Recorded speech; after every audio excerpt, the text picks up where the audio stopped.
দাফন করা হয়েছে নতুন কবর, সে নিজে গিয়ে একা খনন করলো, মাটিগুলো সরাইলো, ভেতরে যখন ঢুকলো, ঢুকিয়া থেকে নতুন মাত্র দাফন করেছে, কাফনের মধ্যে যখন ধরছে টান দিয়ে কাফন খুলবে, এমনি দেখে অদৃশ্য আল্লাহর পক্ষ থেকে এক তরুণ আওয়াজ, সুবহানাল্লাহ, হে প্রতীক, তুমি কোথায় আসছো?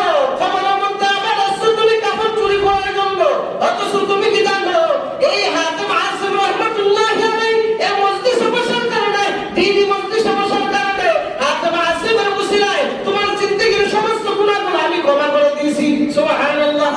এরপরে তুমি আবার এই জঘন্য কাজ করার জন্য আবার কবরে আসছো, আয়েশা আবার তোমার এত বড় সাহস, তুমি কাফনের মধ্যে ধরছো, এই মুহূর্তে কবর থেকে বের হয়ে যাও, আর না হয় তোমার অবস্থা খারাপ হবে। আল্লাহু আকবার। ওই ব্যক্তি আর থেকে করে নাই, লাখ মেরে কবর থেকে উঠিয়া সুজা দৌড় দিয়েছে হাতেম আসিম রাহমাতুল্লাহি আলাইহি দরবারে, সুবহানাল্লাহ। কে বলতেছে ও আল্লাহর ওলি, ও আল্লাহর ওলি, হাতেম আসিম, আমি এত বড় গুনাহগার, আপনার মজলিস থেকে মাপ পাওয়ার পরে এরপর আমি দৌড় দিয়েছি কবরের মধ্যে কাফন চুরি করার জন্য। হাতেম আসিম বলেন তুমি কি করছো? আমি কবরের ভিতরে ঢুকিয়া যখন আমি কাফন যখন টান দিয়েছি, এমনি দিকে এক অদৃশ্য আওয়াজ, এত ভয়ঙ্কর আওয়াজ আমাকে এত ভয় লাগাইলো, ওই লোকটাকে আমি বলতে পারি না। হাতেম আসিম বলেন এই লোকটা হলো আল্লাহর পাঠানো নূরের ফেরেশতা, সুবহানাল্লাহ, আল্লাহর পাঠানো নূরের ফেরেশতা তোমাকে ওইখান থেকে সরানোর জন্য, তুমি সরিয়ে আসার জন্য ধমক দিছে। তবে যদি তুমি না শুনতা, ওই মৃত ব্যক্তির সাথে তোমাকে দাফন করে দিতে। বলেন নাউযুবিল্লাহ। ভালো করছো, এই মুহূর্তে আমার দরবারে আবার খাঁটিভাবে তওবা করো, নিশ্চয়ই আল্লাহ তোমাকে মাফ করবেন। আবার তওবা করাইলেন, তওবার নামাজ পড়াইলেন, সালাতুল হাজতের নামাজ পড়াইয়া ভালোভাবে সুন্দর করে তওবা করিয়া আবার তার বাড়ির মধ্যে সাথে সাথে তাকে বানায় দিলেন, সুবহানাল্লাহ। আমাদের প্রত্যেকটা অঙ্গ প্রত্যঙ্গ আল্লাহর নিয়ামত, প্রত্যেকটা অঙ্গ প্রত্যঙ্গের জবাবদিহিতা আছে। এই জন্য প্রত্যেকটা অঙ্গ প্রত্যঙ্গ যে আমাদের আছে নিয়ামত, এই নিয়ামতগুলোর কদর করা, যেন আমাদের এই অঙ্গগুলোর দ্বারা গুনাহ সংঘটিত না হয়, এই অঙ্গগুলোর দ্বারা আল্লাহর কোনো অপছন্দনীয় কাজ যেন না হয়, আমার এই অঙ্গগুলোর দ্বারা আল্লাহর রাসূলের সুন্নাত পরিপন্থী কোনো কাজ যেন না হয়, আমার এই অঙ্গ দ্বারা আল্লাহর কোনো বিধান যেন লঙ্ঘন না হয়, আমার এই অঙ্গ দ্বারা শয়তানের কোনো কাজ যেন অনুসরণ করা না হয়, আমার এই অঙ্গ দ্বারা সর্বক্ষেত্রে একমাত্র রেজায়ে মাওলা আল্লাহকে স্মরণ রাখি এবং আল্লাহর জন্য করার জন্য যেন ব্যবহার করি, সুবহানাল্লাহ। দুনিয়ার কোনো কাউকে খুশি করার উদ্দেশ্য যেন আমাদের এগুলো হাসিল না হয়, এগুলো যেন ব্যবহার না হয়। আমাদের অঙ্গ প্রত্যঙ্গের মধ্যে বড় গুরুত্বপূর্ণ একটা অঙ্গ হলো জবান। জবানকে আমরা হেফাজত করতে হবে। জবানের দ্বারা আমাদের গুনাহ হয় কি হয় না? গুনাহ হয়, জানিয়া গুনাহ হয়, অজান্তে গুনাহ হয়। এই জন্য জবান অনেক বড় একটা নিয়ামত। এই জবানের কদর করা, আপনার যে জবানটা আল্লাহ তাআলা দিয়েছেন, এই জবানের ভিতরে আল্লাহ তাআলা যে জিহ্বা নামক মেশিনটা দিয়েছেন, অয়নকাল 24 ঘন্টা কথা বলতেছে, কোনো গরম হয় না, কোনো কিছু হয় না, বাস্ট হয় না, সিরিয়াস হয় না। অথচ দুনিয়ার কোনো মাখলুকের তৈরিকৃত কোনো জিনিস যখন ব্যবহৃত হয়, তখন তাকে ঠান্ডা করার জন্য আলাদা একটা জিনিস লাগে, গরম করার জন্য আলাদা জিনিস লাগে। আর আল্লাহ এমন এক জিহ্বা নামক মেশিন দিয়ে দিয়েছে, বান্দা ঘন্টার পর ঘন্টা কথা বললেও তার কোনো বাতাসের প্রয়োজন হয় না, বাতাসের কোনো প্রয়োজন হয় না। এই জন্য আল্লাহর রাসূল বলেন, তোমার এই জিহ্বা নামক জবান নামক দিয়া এই নিয়ামতটা দ্বারা যেন কোনো গুনাহের কাজ সংগঠিত হয় না। এই জিহ্বা নামক নিয়ামত দিয়া যদি গুনাহের কাজ যদি সংগঠিত হয়, এই জিহ্বা নামক নিয়ামতটা আল্লাহর দরবারে দাঁড়ানো লাগবে, এই জবান দ্বারা আল্লাহর কাছে কথা বলা লাগবে। ওই দিন যদি এই জবান দ্বারা যদি বিভিন্ন ধরনের গুনাহ কাজ যদি করে বান্দা, তাহলে আল্লাহর দরবারে এই জবানটা কথা বলতে পারবে না। এই জবানের মধ্যে আল্লাহ তাআলা ফেরাক মারবে, আর কথা বলার শক্তি থাকবে না, কথা বলার শক্তি থাকবে না।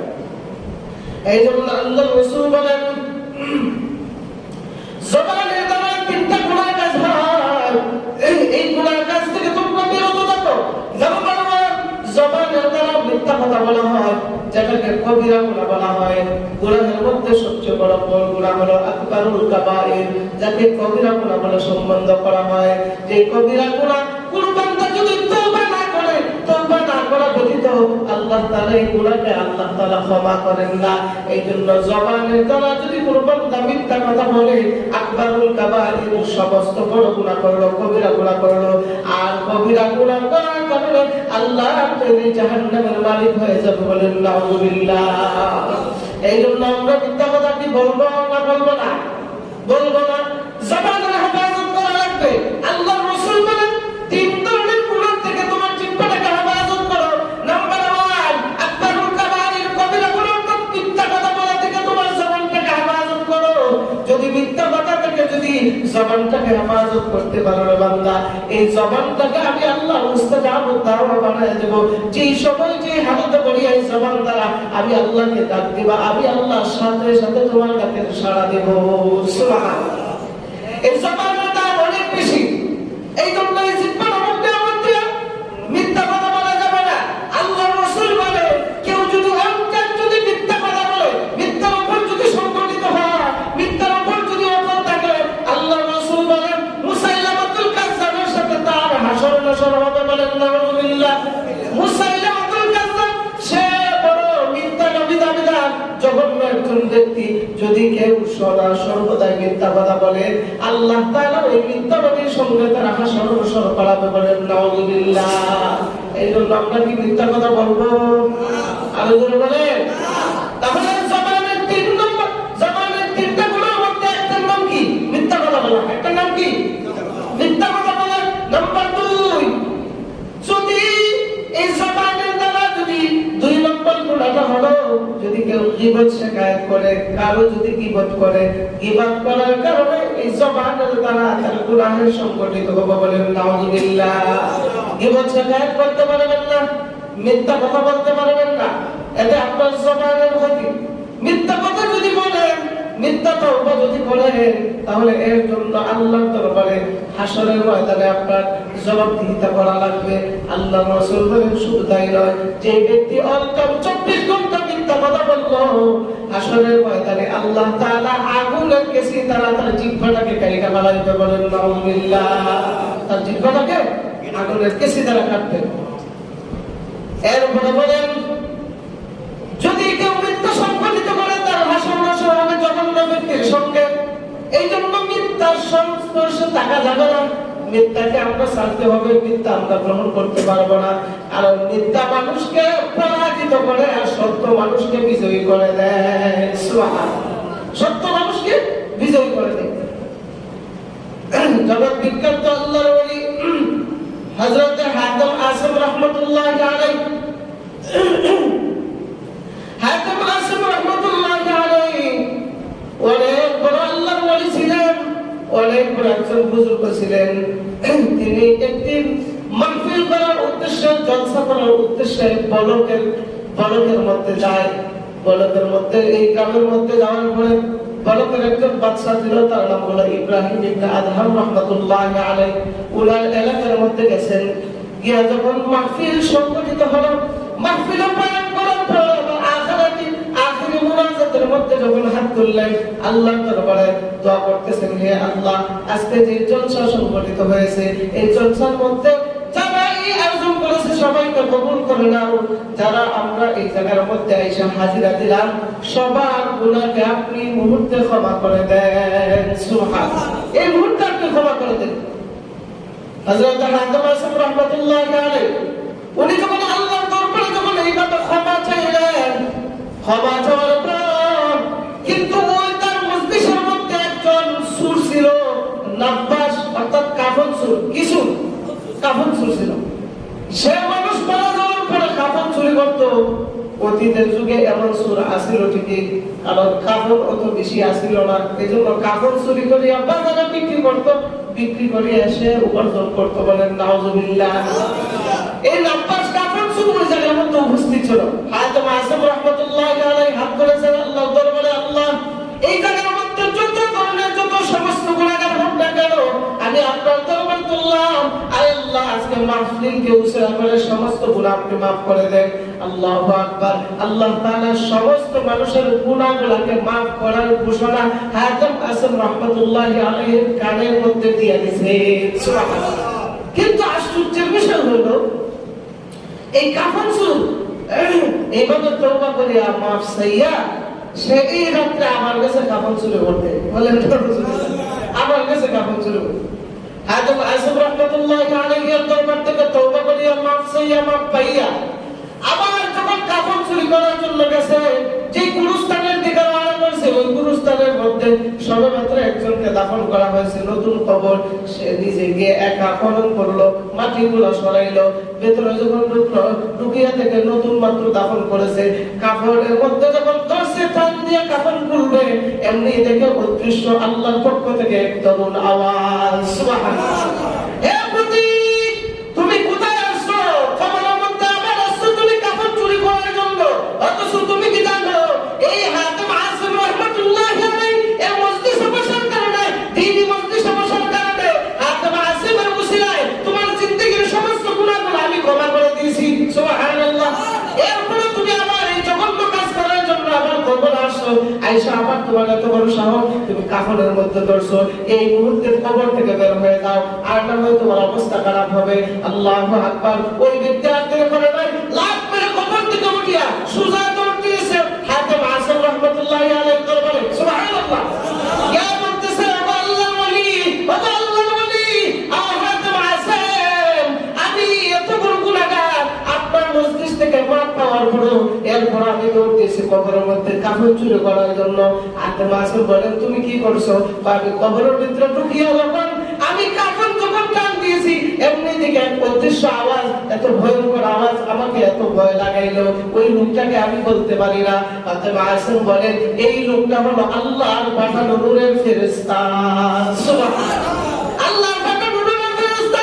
তোমাকে ওইখান থেকে সরানোর জন্য তুমি সরিয়ে আসার জন্য ধমক দিয়েছে তবে যদি তুমি না শুনতা ওই মৃত ব্যক্তির সাথে তোমাকে দাফন করে দিতে বলেন নাউযুবিল্লাহ ভালো করছো এই মুহূর্তে আমার দরবারে আবার খাঁটি ভাবে তওবা করো নিশ্চয়ই আল্লাহ তোমাকে maaf করবেন আবার তওবা করাইলেন তওবার নামাজ পড়াইলেন সালাতুল হাজতের নামাজ পড়াইয়া ভালোভাবে সুন্দর করে তওবা করিয়া আবার তার বাড়ির মধ্যে সাথে সাথে তাকে বানায় দিলেন সুবহানাল্লাহ বলছিলাম যে মিথ্যার যদি প্রশ্রয় কেউ নেয় তো তার পরিণাম ভালো হয় না সে তওবা করছে কিন্তু মিথ্যা তওবা করছে যে আল্লাহ maaf করে দাও এরপরে কি করছে যে তওবা করার পর এই আবার আগের কাজের মধ্যে লিপ্ত হয়ে গেছে এই লিপ্ত হওয়ার কারণে আল্লাহ তাআলা তাকে ওই কাজ থেকে ফিরে আনছেন সুবহানাল্লাহ এইজন্য জবানের দ্বারা কয়টা গুনাহ হয় জোরে বলেন কয়টা তিনটা গুনাহ হয় এক নম্বর মিথ্যা কথা বলা এক নম্বর মিথ্যা কথা দুই নম্বর গীবত শেখায়ত করা আমাদের মধ্যে এই কি বলে আমাদের এই সমাজের মধ্যে প্রচলিত আছে না গীবত শেখায়ত করা একজন মানুষ কি করছে না করছে এর ব্যাপারে আপনার বলার দরকারটা কি এর ব্যাপারে আপনার বলার দরকার কি সে যদি গুনাহ কাজ করে থাকে আপনি তাকে হেদায়েতের রাস্তায় আনার জন্য নসিহত করেন তার গীবত শেখায়ত করার কোনো প্রয়োজন নাই আপনি যদি গীবত শেখায়ত করেন তার তো সে আর হেদায়েতের রাস্তায় আসবে না বরং ওইখান থেকে তার আরো খুব তৈরি হয় রাগ তৈরি হইয়া সে তারা মারবে না বরং আপনাকে মারবে এই জন্য গীবত শেখায়ত করা যাবে কথা বলেন গীবত করা যাবে কেউ কারো গীবত করা যাবে আরে ভাই আপনি যদি আমার গীবত করেন আমার আরো ভালো বলে কিভাবে আপনি যদি আমার গীবত করেন তো আমার গুনাহগুলো আপনি চাইলে নিলেন আপনার নেকি আমাকে দিয়ে দিন সুবহানাল্লাহ বলবেন না তো যে যার গীবত করে খারাপ যার গীবত সে করলো তার লাভ তোমার আর লস তুমি তার গুনাহগুলো ঠাই না আনলা আগেরকার যুগে বুজুর্গরা যখন শুনতেন যে তার ব্যাপারে কোন গীবত শেখায়ত করা হইতেছে সাথে সাথে দৌড় দিতেন বাজারে গিয়ে 1 কেজি মিষ্টি কিনে তার বাড়িতে বসাই দিতেন সুবহানাল্লাহ তারা জিজ্ঞাসা করতো আপনি মিষ্টি দিলেন কেন উনি তো আপনার ক্ষতি করতেছে তো কি ক্ষতি করতেছে আমি তো কোনো ক্ষতি দেখতেছি না হয়তো মানুষের কাছে ভুলভাল বুঝাইতেছে আমার ব্যাপারে কিন্তু আমার গুণাগুলো সবটা নিয়ে নেওয়ার কারণে সে আমাকে এত বড় একটা উপহার করছে তারে আমি মিষ্টি কেমনে না দিই সুবহানাল্লাহ তারে আমি মিষ্টি কেমনে না দিই এই জন্য আমার পক্ষ থেকে গুনাহটা নিয়ে নেওয়ার কারণে আমার পক্ষ থেকে তাকে উপহার দিলাম সুবহানাল্লাহ এই জন্য জবানের গুনাহ কি তিনটি এক নম্বর কি জোরে বলেন এক নম্বর কি আরে কথা বলেন না জোরে বলেন না এক নম্বর কি মিথ্যা কথা দুই নম্বর গীবত করা দুই নম্বর কি গীবত করা তিন নম্বর হলো গালিগালাজ করা 3 নম্বর কি? গালিগালাজ করে না। আরে সব করার গালিগালাজ যখন শুরু করা বোঝা যায় গালিগালাজের পিএইচডি করে গেছে। এই জন্য গালিগালাজ করা যাবে না। আপনি যদি কাউকে যদি গালি দেন, সে যদি ওই গালির উপযুক্ত না হয়, সাত আসমান গুইরা এসে ওই গালি আপনার উপরে করবে, তো গালি দিয়ে আপনার কি লাভ হইল? সুবহানাল্লাহ না নাউযুবিল্লাহ। কি তো কেউ যদি আপনি গালি দেন, গালি দিলে পারলাম, গালি দিয়ে পারলাম, যারা গালি দিলেন পারলাম। আর গালি দিয়ে কোনো কিছু সমাধান হয় না, গালি দিলে কোনো কিছু সমাধান হয় না। সমাধান কোনটা হয়? মানুষ সমাধান যা ওই যে গালিগালাজ করতেছে, ওই সময় যদি সে মানুষ সমাধান যায়, সে যদি চুপ থাকে তো আল্লাহ তাআলা তার উপর খুশি হয়ে যায়। আর যে রাগকে কন্ট্রোল করে ফেলে, আল্লাহ তাআলা বলেন তার জন্য জান্নাত ওয়াজিব। সুবহানাল্লাহ। রাগকে কন্ট্রোল করা ভালো, কারণ রাগ এটা মানুষকে শয়তানে তোলায়। কোন মানুষকে রাগ তোলায় না, শয়তানে বোঝায় আর ওই দিকে রাগ তোলায়। এই জন্য গালিগালাজ করা যাবে? যারা বলেন করা যাবে? গালিগালাজ করা যাবে না। হযরত হাতেম আসম রাহমাতুল্লাহি আলাইহি উনি একদিন বাজারে যাইতেছেন, তো ওনার বিশিষ্ট একজন খাদেম ছিলেন হযরত রাজি রাহমাতুল্লাহি আলাইহি। উনি বলতেছেন আমি জীবনে কোনোদিন ওনাকে রাগান্বিত হইতে দেখি নাই, ওনার চেহারা কোনোদিন লাল হইতে দেখি নাই। তবে একদিন আমি দেখছি। বলে কোন দিন দেখছো? একদিন আমাকে নিয়ে উনি বাজারে গেছেন। বাজারে যাওয়ার পর দেখি এক ব্যবসায়ী একজন লোককে ধমকাইতেছে আর মারতেছে আর বলতেছে আমার পাওনা টাকা ফেরত দে, আমার কাছ থেকে তুই বাজারে নিছিস, আমার পাওনা টাকা ফেরত দে। আর যে ব্যক্তিকে মারতেছে ওই ব্যক্তি বলতেছে ভাই আমার 2টা দিন সময় দেন, আমি অসহায়, আমি কারো কাছ থেকে আই না, আপনার এই প্রাপ্যটা দিয়ে দিব। কিন্তু সে কথা সে বুঝতে রাজি না। তো হাতেম আসম রাহমাতুল্লাহি আলাইহি এগুলো সইতে না পাইরা উনি ওনার কাছে গেছেন, গিয়া বলতেছে এ ভাই তোমাকে তো সে খুব নম্রভাবে বলতেছে যে তাকে 2টা দিন সময় দেওয়ার জন্য, কিন্তু তুমি দাও না কেন? তখন বলতেছে না, যে আমার কাছ থেকে জিনিস নিছে সে যদি আমার পাওনা টাকা না দেয় তো তার অবস্থা কেমন হবে এটা আমি জানি, আপনি ফোন দিতে করতে আসেন না। তো হাতেম আসম রাহমাতুল্লাহি আলাইহি শুই না ওনার মনটা আরো বেশি খারাপ হয়ে গেছে, রাগান্বিত হয়ে গেছে। রাগান্বিত হইয়া এবার কাপ থেকে চাদরটাকে ঢিল মেরে জমিনে ফেলাই দিছে। ফেলাই দিয়া বলতেছে এ ব্যবসায়ী, এই যে চাদরের মধ্যে আল্লাহর কুদরতি দেখো, এই মুহূর্তে স্বর্ণ রূপা হীরা মণি মুক্তার টুকরো পড়বে, তোমার জান প্রাপ্য তার কাছে সব কিছু নিয়ে নাও, এর বেশি তুমি নিতে পারবে না। সুবহানাল্লাহ, আল্লাহু আকবার। হাতেম আসম রাহমাতুল্লাহি আলাইহি ওনার কাছ থেকে চাদরটা যখন ঢিল মেরে ফেলে দিলেন, ফেলে দেওয়ার পর আল্লাহ কুদরতি ভাবে তার চাদরের মধ্যে স্বর্ণের টুকরা, রূপার টুকরা, হীরার টুকরা, মণিমুক্তা যত মজবুত এবং যত মূল্যবান টুকরা আছে এগুলো তার চাদরের মধ্যে বিছায়া দিলেন। আল্লাহু আকবার। হাতেম আসম বলেন শুনো, তার কাছে যতটুকু প্রাপ্য এই প্রাপ্য অনুযায়ী তুমি এখান থেকে স্বর্ণ মুদ্রা যা কিছু আছে নিয়ে নাও, তবে একটা টুকরা কখনো তুমি বেশি দিতে পারবা না। সুবহানাল্লাহ। আচ্ছা বলেন এইভাবে যদি কেউ একটা স্বর্ণের সুন্দর একটা স্তূপ পায়, কেউ একটু বেশি নিবার মন চাইবে কি চাইবে না? কথা বলে না? তখন বলতে চাই শোনো, এখান থেকে একটা টুকরা তুমি বেশি নিবা না, যদি নাও তাহলে বড় ক্ষতি তোমার হবে। হাতেম আসম রাহমাতুল্লাহি আলাইহি ওনার কথা শুনিয়ে এবার ওই ব্যক্তি বলতেছে তাযকিরাতুল আউলিয়া ওই কিতাবের মধ্যে উল্লেখ করা আছে, উনি বলতেছে ঠিক আছে আমার যা প্রাপ্য আমি সেখান থেকে ততটুকু নেব, বেশি নেব না। ওই ব্যক্তি যখন গিয়ে হাতের মধ্যে নিতেছে তার প্রাপ্যগুলো হাতের মধ্যে নিয়ে এবার বলতেছে এত সুন্দর স্বর্ণ রূপার স্তূপ কেমনে আবার বেশি না নেই, হাতের মধ্যে আরো কয়েকটা দেইরা নিয়ে দিছে। সুবহানাল্লাহ। আর কি দিছে? কয়েকটা দেইরা নিয়ে দিছে। আল্লাহু আকবার। হযরত হাতেম আসম বলেন এই তুমি কিন্তু প্রাপ্যের চেয়ে বেশি নিয়ে দিতেছো, আল্লাহর গজব কিন্তু তোমার উপরে আসবে। কারণ যে তোমাকে দেওয়ার জন্য তুমি সময়টুকু তুমি দিতে পারো নাই, এখন আল্লাহ তাকে দিছে, তুমি এখান থেকে কেন বেশি দাও? তখন বলতেছে না আমি বেশি নেই নাই, তারপরে লুকাইয়া কয়েক টুকরা বেশি দিছে। নেওয়ার সাথে সাথে আল্লাহু আকবার, আল্লাহ কি মহিলা, সে হাতের মধ্যে নেওয়া মাত্রই তার হাত অবশ হয়ে গেছে। সুবহানাল্লাহ। তার হাত কি হয়ে গেছে? অবশ হয়ে গেছে। এখন তো আর কইতে পারে না, সইতে পারে না। যে হাতের মধ্যে দিয়ে নিছে এই হাত তো আর সোজা করতে পারে না, এইভাবে ধরে রাখছে। তখন হাতেম আসম বলেন তোমার কি নেওয়া হয়ে গেছে? ঠিক হয়ে গেছে। দেখি কতটুকু নিছ, এখন হাত আর সোজা করতে পারে না। সুবহানাল্লাহ। হাতেম আসম বলেন তোমাকে আমি বলছি, কারণ এটা আমার না, এটা স্বয়ং আমার আল্লাহ ঢাইলা দিয়েছেন। সুবহানাল্লাহ। আমার আল্লাহ ঢাইলা দিয়েছেন, আমি একজন অসহায় ব্যক্তিকে উদ্ধার করার জন্য আমি আল্লাহর কাছে দোয়া করতেছি, কারণ আমি আল্লাহর কাছে দোয়া করলে আল্লাহ কখনো ফিরায় দেয় না, কারণ আমার আল্লাহর সঙ্গে আমার ডাইরেক্ট সম্পর্ক হয়ে গেছে। এই জবান দ্বারা কখনো মিথ্যা কথা বলি না, এই জবান দ্বারা কখনো গীবত শিকায়ত করি না, এই জবান দ্বারা কাউকে গালিগালাজ করি না। তুমি তো আমাকে বুঝতে না বুঝার কারণে তোমার উপরে এই ক্ষতি দাবিত হয়েছে, এখন তুমি তওবা করো, আর না হয় এইখান থেকে তুমি মাপ পাবা না। সুবহানাল্লাহ।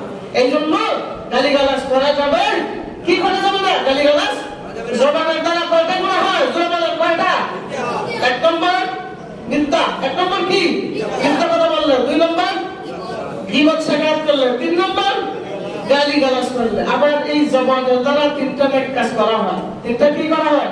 নেক কাজ করা হয়। এক নম্বর, তুমি জবান যখন তোমার অবসর থাকবে তখন তুমি শুরু করে দাও লা ইলাহা ইল্লাল্লাহ, লা ইলাহা ইল্লাল্লাহ, লা ইলাহা ইল্লাল্লাহ। আল্লাহর রাসূল বলেন, কোন বান্দা যদি অন্তর সব সময় যদি জিকির দিয়ে যদি তার জিহ্বাটাকে তাজা থাকে, আল্লাহর জাত ও ইজ্জতের কসম করে বলি, ওই ব্যক্তি যখন মারা যাবে তখন আল্লাহ আল্লাহ করতে করতেই মারা যাবে। সুবহানাল্লাহ। হ্যাঁ, আমার নিজ চোখে দেখা, আমি অনেকটা দেখছি যারা সবসময় জিকির করতো, তারা আল্লাহ আল্লাহ করতে করতে তাদের মওত হয়েছে। সুবহানাল্লাহ। করতে করতে মওত হয়েছে। এই জন্যই সবসময় জিকির দ্বারা জিহ্বা তাজা রাখবেন। জোরে জোরে বলার দরকার নাই, হাঁটতেছেন মনে মনে জিকির করেন, আল্লাহ আল্লাহ আল্লাহ, সুবহানাল্লাহ সুবহানাল্লাহ সুবহানাল্লাহ, আলহামদুলিল্লাহ আলহামদুলিল্লাহ, আল্লাহু আকবার আল্লাহু আকবার, এইভাবে মনে মনে জপতে থাকেন। আর আপনার কুদরতিভাবে শান্তি দর্শন আল্লাহ তাআলা দিয়ে দিবেন। সুবহানাল্লাহ। দুই নম্বর, হালাল খাওয়া যায়। কি খাওয়া যায়? হালাল। হালাল যদি কেউ খায়, আল্লাহ তাআলা দুনিয়া এবং আখিরাতের বাদশা আল্লাহ বানায় দেয়। সুবহানাল্লাহ। দুনিয়া এবং আখিরাতের বাদশা আল্লাহ বানায় দেয়। বলে হুজুর, তো যারা হারাম খায় এদের তো সম্পদ বেশি। আরে ভাই, এদের সম্পদ, এটা দুনিয়া কি? এদের সম্পদ কি? এটা দুনিয়াতেই কাজে লাগবে, আখিরাতে কাজে লাগবে না। হাসরের ময়দানে এই সম্পদগুলা তার গলার মধ্যে বাইরে দিয়ে দিবে আর বলবে, যে সম্পদের জন্য আল্লাহর হুকুম তরফ করে ফেলছো, যে সম্পদের জন্য আল্লাহর রাসূলের তরিকা বাদ দিয়ে দিছো, যে সম্পদের জন্য তোমার ছেলে সন্তানের হক বাদ দিয়ে দিছো, যে সম্পদের জন্য তোমার স্ত্রী সন্তানের হক বাদ দিয়ে দিছো, যাও এই সম্পদ তোমার গানে জুড়ে দিয়ে দিলাম, তুমি এই সম্পদকে নিয়েই আমি আল্লাহর জাহান্নামে যাও। বলেন নাউযুবিল্লাহ। এই জন্য এই জবান দ্বারা হালাল খাওয়া যায়। আর তিন নম্বর হলো, এই জবান দ্বারা সব সময় আল্লাহর শুকরিয়া আদায় করা। বলেন আলহামদুলিল্লাহ। আল্লাহর শুকরিয়া আদায় করব তো ইনশাআল্লাহ। আল্লাহ পাক রব্বুল আলামিন আপনি আমাদেরকে এই তিন গুণ এবং তিন গুনাহ থেকে আল্লাহ তাআলা আমাদেরকে ফানা দেন এবং এই তিন গুণ অর্জন করার তৌফিক আল্লাহ তাআলা দান করুন। সবাই বলি আমিন। ওয়া আখিরু দাওয়ানা আলহামদুলিল্লাহি রাব্বিল আলামিন। اللهم صل على محمد وعلى آله